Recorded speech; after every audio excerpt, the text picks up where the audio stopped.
चलिए, अब हम सत्र के अंतिम चरण की ओर हैं। भाग 3 की ओर हम बढ़ रहे हैं। बच्चों, अब जब हमने समय प्रबंधन के गुर सीख लिए हैं, तो आइए इनका उपयोग परीक्षा के समय कैसे करें, इस पर हम चर्चा करते हैं। तो परीक्षा के समय जो टाइम मैनेजमेंट होता है, वो बहुत ही इम्पॉर्टेंट होता है और अगर आपने उस समय को निकाल लिया तो ऐसी स्थिति में आप बहुत अच्छा कार्य कर पाएंगे। तो इसके लिए हम एक कार्य योजना पर चर्चा करेंगे। कार्य योजना यानी एक्शन प्लान। तो एक्शन प्लान के अंतर्गत हम क्या देखेंगे कि सबसे पहले तो आपको क्या करना है, एक बहुत ही स्पष्ट और यथार्थवादी लक्ष्य बनाना है। यानी बहुत ही क्लियर और बहुत ही रियलिस्टिक सा एक गोल आपको बनाना है। यानी आपका विजन क्लियर होना चाहिए कि मैं क्या करना चाहता हूँ या चाहती हूँ। जब आपका लक्ष्य आपके सामने होगा और उस लक्ष्य को आप समझ रहे होंगे, तब निश्चित ही आप सफलता की ओर कदम बढ़ा पाएंगे। दूसरा है, कठिन विषय को पहले पढ़ें।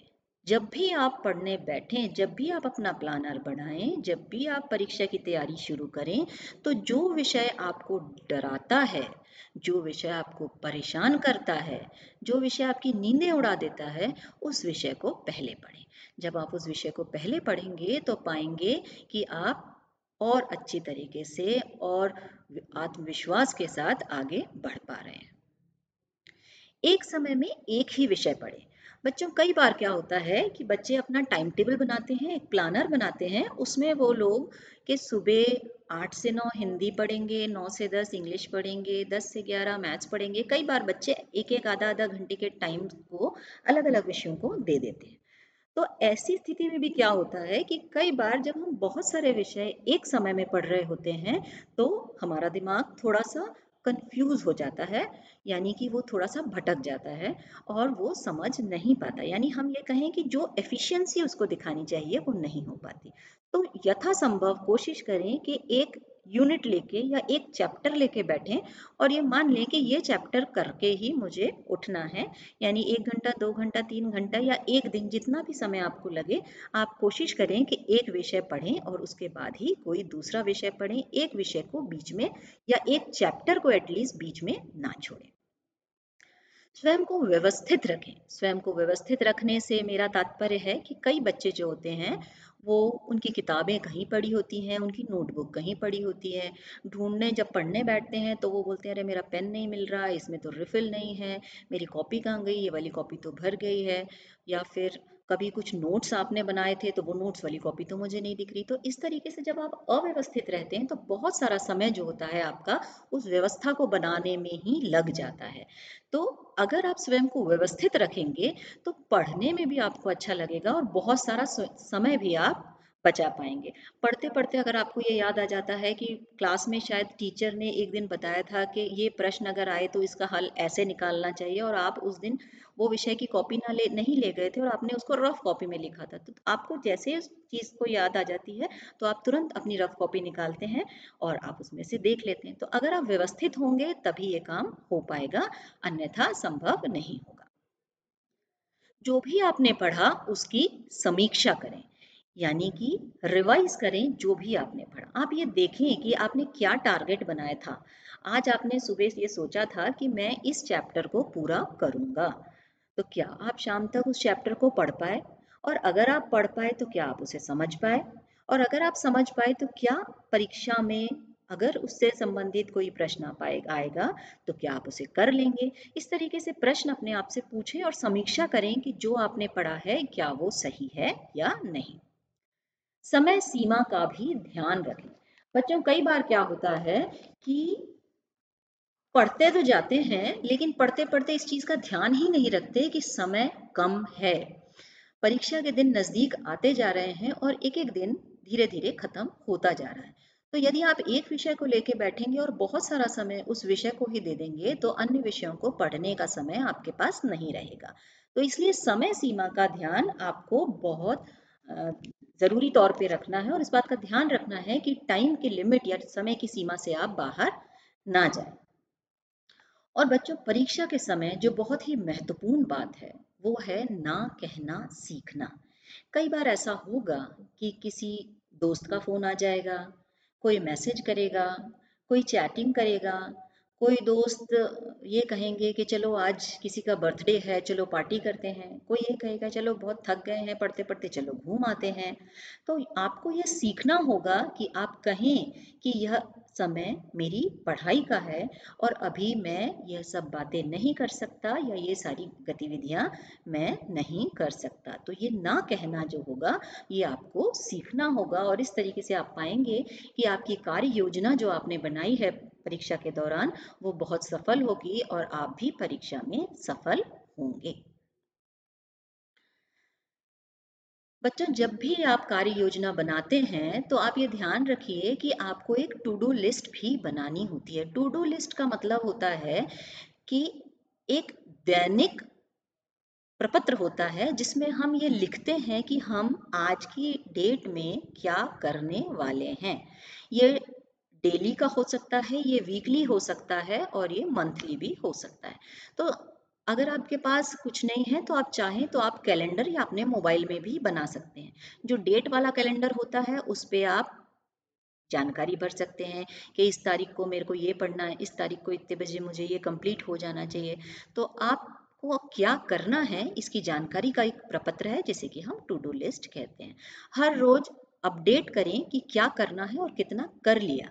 यानी सिर्फ ये नहीं कि हमने अपना प्लानर बना लिया और बस हम भूल गए।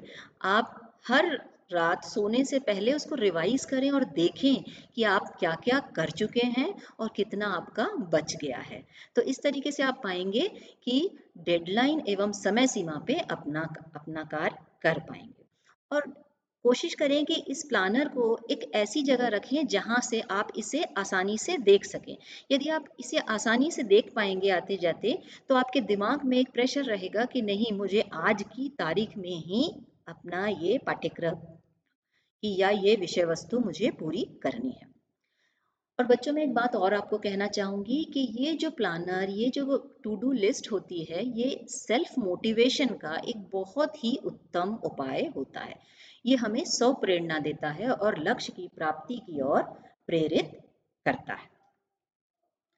ये एक एग्जाम्पल है।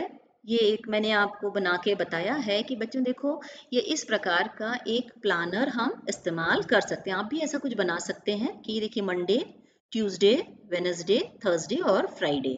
तो हमने 5 दिन का बनाया है और यहाँ पे ये जो पॉइंट्स लिखे हुए हैं इसमें आप समय लिख सकते हैं कि इतने बजे से इतने बजे तक आप क्या करेंगे, इतने बजे से इतने बजे तक आप क्या करेंगे, कब आपका ब्रेकफास्ट टाइम होगा, कब आपका लंच टाइम होगा, कब आप खेलने जाएंगे, कब आप टीवी देखेंगे। तो इस तरीके से पूरी डिटेल आप पूरे वीक की लिख सकते हैं। और साथ ही साथ वीकेंड में आप क्या करना चाहते हैं, क्या आपने कुछ अतिरिक्त सोच के रखा है कि कुछ ज़्यादा पढ़ेंगे या उस दिन एकदम नहीं पढ़ेंगे या क्या करेंगे, तो वीकेंड के गोल्स जो होते हैं टारगेट हम यहाँ लिख लेंगे। इस पूरे महीने आप क्या करने वाले हैं, तो ये जो है कि मैं भाई एक सब्जेक्ट पूरा कंप्लीट कर लूँगा या मेरे ये दोनों सब्जेक्ट में पूरा कंप्लीट कर लूँगा। इस तरीके से आप इसका इस्तेमाल कर सकते हैं और ऐसा करने से आप पाएंगे कि आप बहुत व्यवस्थित हो गए। तो बच्चों संतुलन भी हमको बना के रखना है। हमारा जो दिमाग है अगर हम उस पर पढ़ाई लिखाई का बहुत ज्यादा अत्यधिक बोझ डाल देंगे तो वो थक जाएगा। जैसे कि मैंने पहले भी कहा कि दिमाग जो है एक निश्चित समय के बाद थक जाता है। इसलिए मनोरंजन एवं खेल कूद के द्वारा उसे हमें रिलैक्स करना है। सिर्फ पढ़ाई पढ़ाई का बोझ उसके ऊपर ना डालें बल्कि बीच बीच में मनोरंजन एवं खेलकूद भी बहुत ज़रूरी है। लगातार ना पढ़ें, बीच बीच में ब्रेक लें, अपने दिमाग को रिफ्रेश करते रहें। खेलकूद भी बहुत महत्वपूर्ण है और स्वयं को सक्रिय रखें। ये ना सोचें कि परीक्षा का समय है तो मुझे बस दिन भर बैठ के पढ़ना ही है। ऐसा ज़रूरी एकदम नहीं है। आप बाहर भी जा सकते हैं और खेल कूद भी सकते हैं जो कि बहुत ज़रूरी होता है। दोस्तों से संपर्क में रहें, मनोरंजन यानी इंटरटेनमेंट करें एवं स्वयं को आराम दें, पर्याप्त नींद लें। बच्चों यहाँ मैं आपको एक बात ज़रूर कहना चाहूँगी कि जब भी एग्ज़ाम होता है और बच्चे एग्ज़ाम देने आते हैं तो कई बार वो बच्चे जो होते हैं वो बहुत परेशान हो जाते हैं एग्ज़ामिनेशन हॉल में। क्योंकि जब उनसे पूछा जाता है तो वो बोलते हैं रात भर जाग कर पढ़ रहे थे। तो जब वो रात भर जाग कर पढ़ रहे थे तो उनका दिमाग बहुत थक जाता है और ये जो संतुलन है ये संतुलन मैनेज नहीं हो पाता। इसलिए आपको ये ध्यान देना होगा कि हमें अपने दिमाग को पूरा आराम देना है और पर्याप्त नींद भी हमें लेनी है। तो बच्चों, परीक्षा जो है, जैसे कि परीक्षा का समय है तो परीक्षा की गंभीरता को समझें। कई बार ऐसा हो सकता है कि जैसे रिवीजन टेस्ट होगा आपका या आपका प्री बोर्ड होगा, परीक्षा से पहले जिस भी प्रकार के आपके मुख्य परीक्षा से पहले टेस्ट होंगे, तो कई बार ऐसा हो सकता है कि परीक्षा परिणाम जैसा आपने सोचा वैसा ना आए। कई बार ऐसा होता है कि परीक्षा परिणाम हमारे अनुसार नहीं आता, जितना हमने सोचा था उतने अंक नहीं मिलते। और जब ऐसा होता है तो हम परेशान हो जाते हैं कि हमने तो बहुत कुछ पढ़ा था लेकिन कुछ भी नहीं आया, मार्क्स तो अच्छे आए ही नहीं। तो जब चीज़ें आपके हिसाब से नहीं होती हैं तो परेशान ना हो, उनसे निपटने के तरीके ढूंढें। देखें, सकारात्मक रवैया अपनाएं और पता लगाएं कि कहाँ कमी रह गई, और गलत अपनी खुद की स्वयं की गलतियों से सीखें और साथ ही साथ उसमें सुधार भी करें। जब आप अपनी गलतियों का पता लगा लेंगे तो निश्चित तौर पे जब मुख्य परीक्षा होगी तो आप उसमें सुधार करेंगे और अच्छे अंकों से पास हो पाएंगे। कोई विषय यदि समझ ना आए तो समझ ना आने पर मायूस ना हो। इस दुनिया में ऐसा कुछ भी नहीं है जो आप नहीं कर सकते हैं। तो अपने आप पर विश्वास रखिए, स्वयं पर विश्वास रखिए, आत्मविश्वास को ना खोइए, मायूस ना होइए। और हमारे अनुसार अगर दुनिया नहीं चलती है तो भी कुछ फर्क नहीं पड़ता। हम फिर कोशिश करेंगे, सकारात्मक रवैया अपनाएंगे, अपनी गलतियों से सीखेंगे और फिर आगे बढ़ेंगे और निश्चित रूप से सफलता भी पाएंगे। बच्चों, समय जो होता है ईश्वर का एक उपहार है और सभी को 24 घंटे ही मिले हैं, ना इससे कम ना इससे ज्यादा।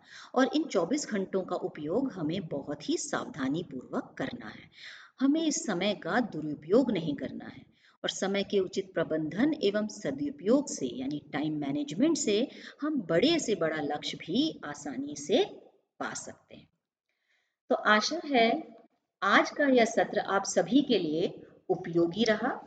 बच्चों, अब आप समय का सदुपयोग करना सीख गए होंगे। साथ ही साथ समय प्रबंधन की तकनीकों का उपयोग करते हुए कैसे अपने लक्ष्य को आसानी से हासिल किया जा सकता है, यह भी आपने जान लिया होगा।